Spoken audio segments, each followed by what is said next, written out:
आप सभी का स्वागत है इस वीडियो में, जिसके अंदर मैं आपसे बात करने जा रहा हूँ कि एक एक्टर अपनी आवाज़ पर कैसे काम करेगा। एक एक्टर के लिए आवाज़ कितनी ज़्यादा इम्पोर्टेंट है, कितनी ज़्यादा ज़रूरी है, वो हम जानेंगे।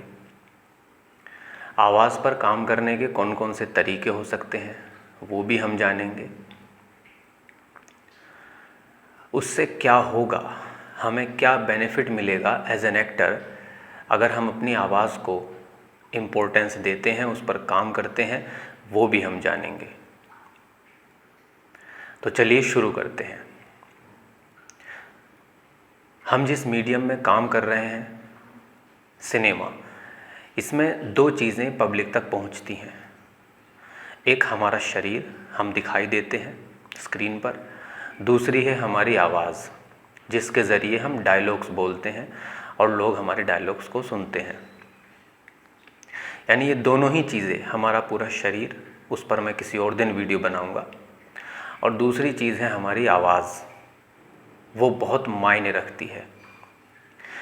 अब मैं कोशिश करता हूँ ये बताने की कि आवाज़ की इम्पोर्टेंस क्या है। आप बहुत सारी फिल्में देखते हैं, बहुत सारे एक्टर्स को देखते हैं, उनके डायलॉग्स भी सुनते हैं, लेकिन ऐसा क्यों है कि किसी एक्टर का डायलॉग बोला हुआ, चाहे उसने एक लाइन बोली हो या एक शब्द कहा हो या कुछ लाइनें बोली हो, लंबा डायलॉग बोला हो, मगर वो डायलॉग हमारे ऊपर एक असर डालता है, एक गहरा प्रभाव डालता है, हमारे अंदर जैसे वो बैठ जाता है, धीरे धीरे हमें वो डायलॉग याद हो जाता है। यानी उस एक्टर्स को सुनना हमें अच्छा लगता है, कोई चीज़ हमारे अंदर टच करती है। वो क्या है? जबकि उसके अलावा न जाने कितने एक्टर्स को हम सुनते हैं, उनकी आवाज़ भी सुनते हैं, उनके डायलॉग्स भी सुनते हैं, मगर वो हमारे कान तक कभी पहुंचते ही नहीं। बस हम उनकी बातें सुनते हैं और भूल जाते हैं। ऐसे ही आप किसी सिंगर को ले लीजिए।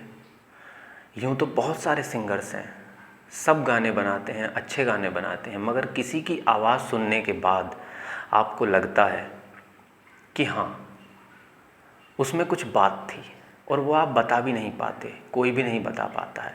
भले ही वो गाना उस भाषा में हो जिस भाषा को आप नहीं जानते, लेकिन आपको अच्छा लगता है, वो आवाज़ अच्छी लगती है। तो यह इम्पोर्टेंस है आवाज़ की। यानी डायलॉग तो बहुत दूर की बात है, आपका बोलना, आपके मुंह से आवाज़ निकलना ही ऑडियंस तक ऐसे जाता है जैसे कि मतलब दिखाई भी नहीं पड़ता। वो कैसे सामने वाले पर असर डालता है, महसूस भी नहीं होता। तो आवाज़ बहुत ज़्यादा इम्पोर्टेंट है एक एक्टर के लिए, मगर उन एक्टर्स के लिए जो ये चाहते हैं कि अभिनय के ज़रिए, अपनी आवाज़ के ज़रिए वो लोगों तक पहुँचे।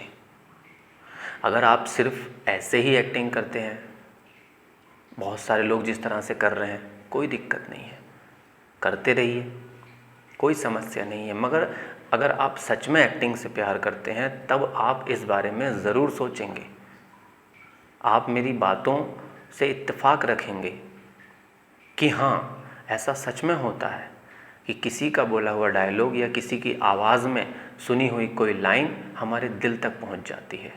वो सब कुछ होता है आवाज़ की वजह से।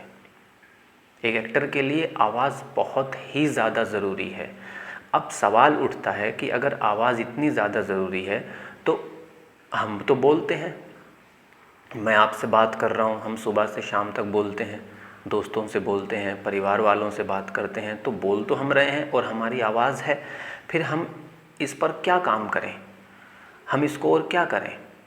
अच्छा सवाल है कि और क्या करने की ज़रूरत है। हम तो बोलते ही हैं रियल ज़िंदगी में, मगर बात वो नहीं है। हम अपनी ज़िंदगी में अपनी जिस आवाज़ के ज़रिए बात कर रहे हैं, वो अननोइंगली होने वाली चीज़ें हैं, वो हम जानबूझकर नहीं करते हैं।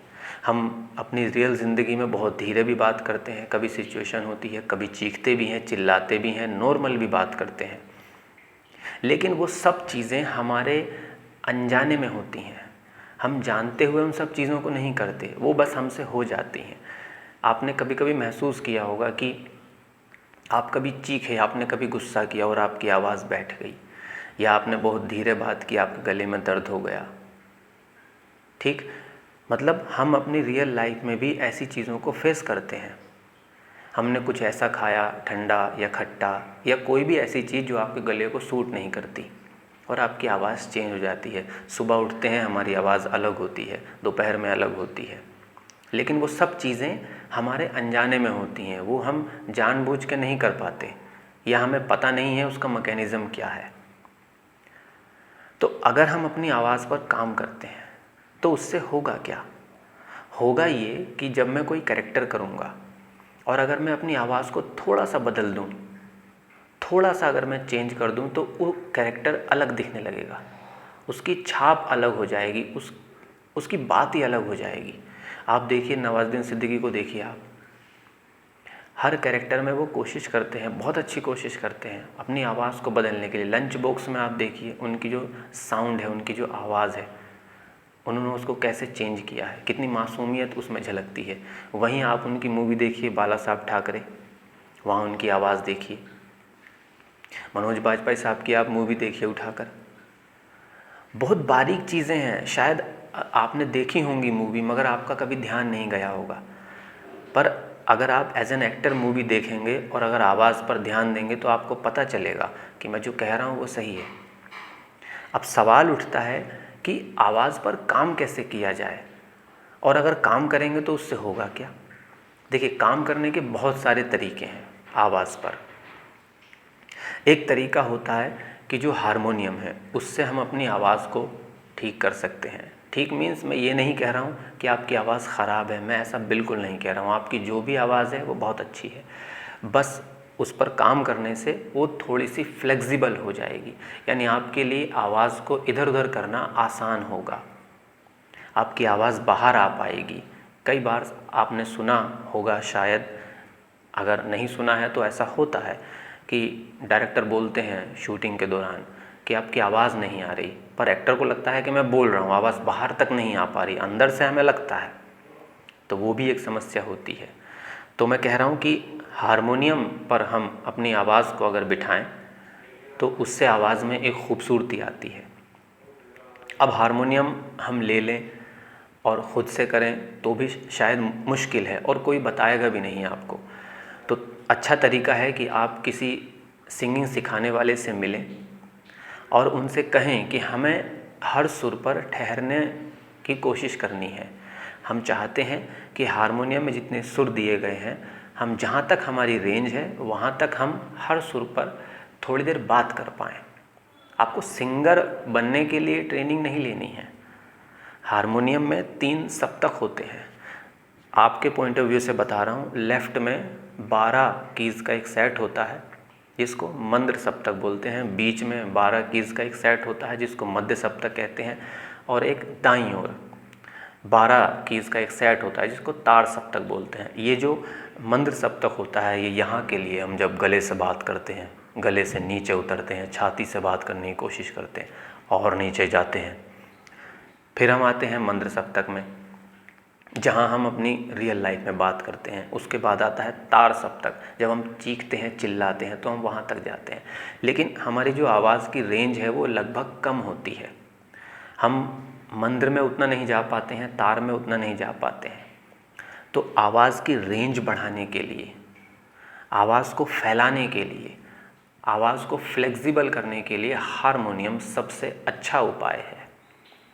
पर ख़ुद से ना करके पहले किसी सिंगर या किसी ऐसे व्यक्ति से जो संगीत सिखाता है उससे मिलें, वो आपको बताएंगे कि कैसे वो सब होगा। फिर आप उसकी घर पर प्रैक्टिस कर सकते हैं।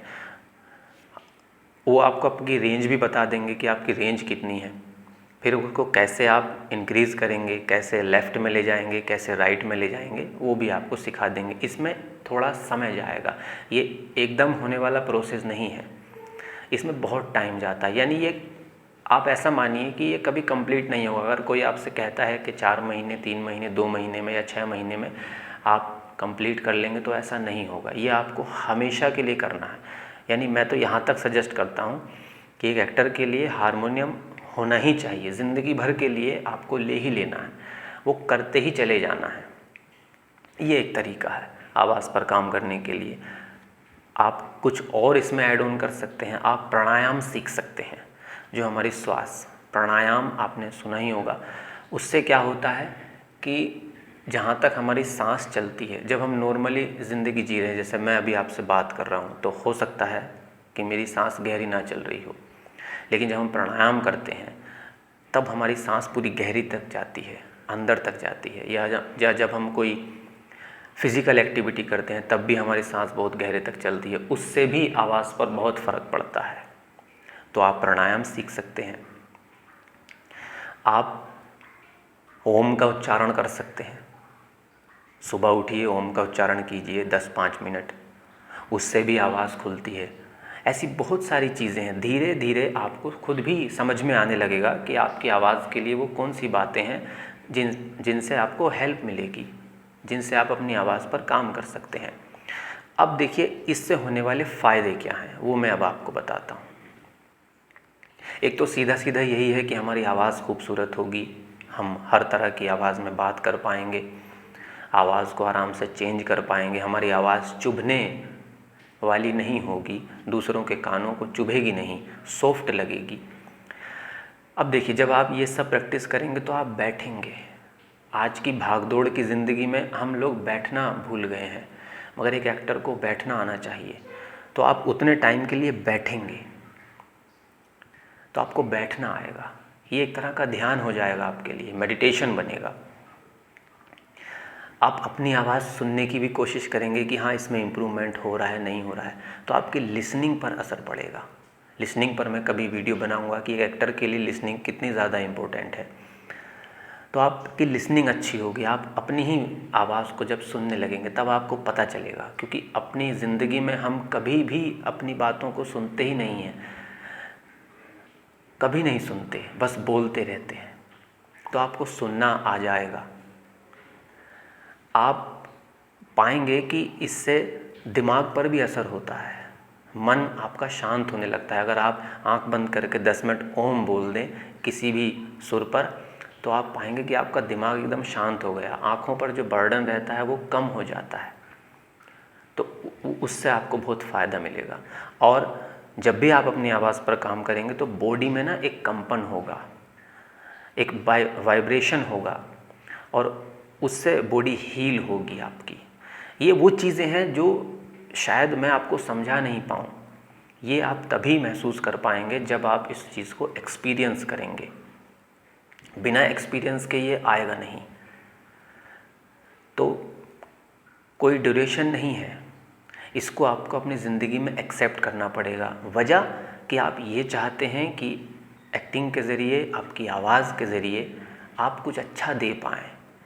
ये बातें जो मैं बोल रहा हूँ ये उन लोगों के लिए हैं जो बियॉन्ड सोच पाते हैं, जिनको एक्टिंग से इतना ज़्यादा लगाव है कि वो बहुत दूर तक की सोचते हैं। जैसे अब इरफान साहब नहीं हैं, लेकिन उनकी मूवीज़ हम आज भी देखते हैं। 100 साल बाद भी शायद लोग उनकी मूवीज़ देखेंगे उठा उठा कर। क्यों? क्योंकि वो बियॉन्ड सोचते थे। तो अगर आप ऐसा करते हैं, आवाज़ पर काम करते हैं, तो बहुत कुछ बदलेगा। वो सब आप चीज़ें एक्सपीरियंस करेंगे। मेरे कहने से करेंगे या किसी के कहने से करेंगे, उससे कोई फ़ायदा नहीं होगा। और अगर कोई आपसे ये कहता है कि आपकी आवाज़ ख़राब है या आप नहीं कर सकते, तो प्लीज़ उनकी बातों को दिल पर मत लीजिएगा। वो अपने न जाने किस पॉइंट ऑफ व्यू से कह रहे हैं, क्योंकि आवाज़ किसी की ख़राब नहीं होती है। ईश्वर ने हमको अच्छा बनाया है, हमको अच्छी आवाज़ दी है, और हमें उसका ख़याल रखना है। जितनी भी बातें मैंने आपसे कहीं, अगर थोड़ा सा भी आपको समझ में आया हो तो आप कमेंट करके बताइएगा। और किसी चीज़ पर अगर आप वीडियो चाहते हैं तो मैं कोशिश करूँगा वो सब बताने के लिए। आज की वीडियो में सिर्फ इतना ही रखते हैं। सभी को नमस्ते।